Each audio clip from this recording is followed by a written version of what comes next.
Hi, this is Chris from Total Parts Plus, and today we have a 2022 Hyundai i30 Elite hatch, stock reference number 5621.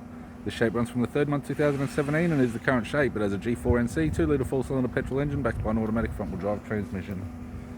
G4NC 2-litre 4-cylinder petrol engine with the left front 17-inch factory alloy mag with a good tyre, left power door mirror, left rear door has no damage, left rear 17-inch factory alloy mag with a good tyre. We have the left-hand tailgate garnish, tailgate appears to have no damage, right hand tailgate garnish, right hand tail light, right rear 17-inch factory alloy mag with a good tyre, right rear door has no damage, right front door has no damage, right power door mirror, right guard no damage, and a right front 17-inch factory alloy mag with a good tyre.